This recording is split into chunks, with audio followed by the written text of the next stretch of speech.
Masayang araw mga batang masigasig! Narito na naman tayo sa panibagong aralin. Ako nga pala si Sir Chad, ang magtuturo sa inyo. Halika kayo at sama-sama tayong matuto ng math sa loob ng ilang minuto. Ngayon ay nasa ikalawang quarter na tayo.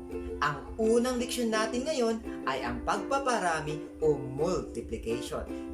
Matututunan natin ngayon kung paano ang pag-visualize ng multiplication of numbers from 1 to 10 by 6, 7, 8, at 9. Handa na ba kayo? Kung handa na kayo, tara at simulan na natin. Naalala niyo pa ba kung ano ang parte ng multiplication? Tingnan ang halimbawa. 5 times 3 equals 15. Ang 5 ay ang multiplicand at ang 3 naman ay ang multiplier or kung ilang beses bibilangin ang multiplicand.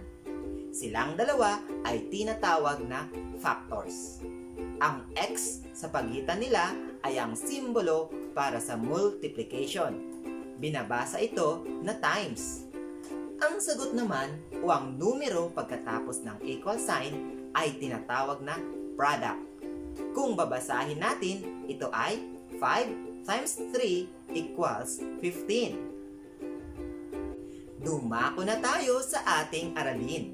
Bago tayo magsimula, pakinggan muna natin ang kwento ng anim na magpipinsan. Handa na ba kayo? Isang araw, nanguha ng bayabas ang anim na magpipinsan sa bakuran nila. Ito raw ay may vitamin C na nakakatulong upang malabanan ang sakit, kaya naisip nilang kumuha at kumain ito. Bawat isa ay nakakuha ng tig-tatlo na bayabas. Ilan lahat ang nakuha nila? Kayo rin ba ay kumakain ng bayabas? Ito ay mayaman sa vitamin C na panlaban sa sakit. Ilan lahat ang magpipinsan? Kung ang sagot mo ay 6, tama. 6 ang magpipinsan. Ilan ang nakuha ng bawat bata? Tama. 3 ang nakuha ng bawat bata. Ilan lahat ang nakuha nila? Paano natin ito malalaman? Makinig kayo at ituturo ni Sir sa inyo. Upang malaman natin ang kasagutan, maaari tayong gumamit ng repeated addition sentence o ang paulit-ulit na pagdadagdag ng parehong number. Parang ganito.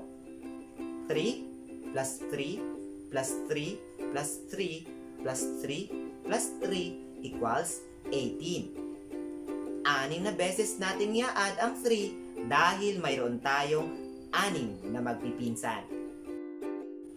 Maaari rin natin gawin ang multiplication sentence.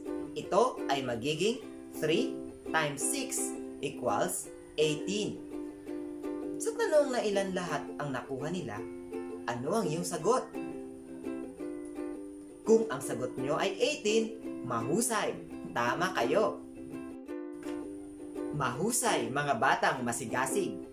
Tingnan natin ang isa pang halimbawa. Mayroong 7 na set o group ng mga stars na may tig-5 ang bawat set. Gawin natin ang repeated addition sentence.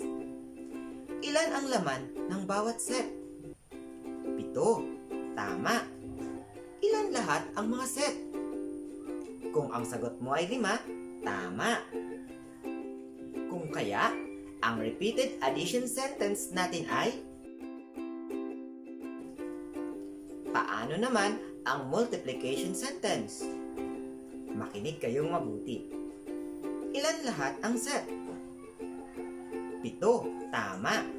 Ito ang magiging multiplicand. Ilan naman ang laman ng bawat set? 5. Tama. Ito naman ang magiging multiplier.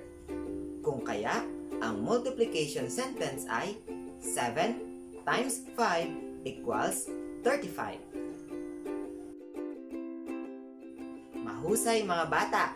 Ngayon, alam na ninyo kung paano mag-visualize ng multiplication of 1 to 10 by 6, 7, 8, at 9. Kailangan lang nating tandaan na gumamit tayo ng repeated addition o ang multiplication sentence.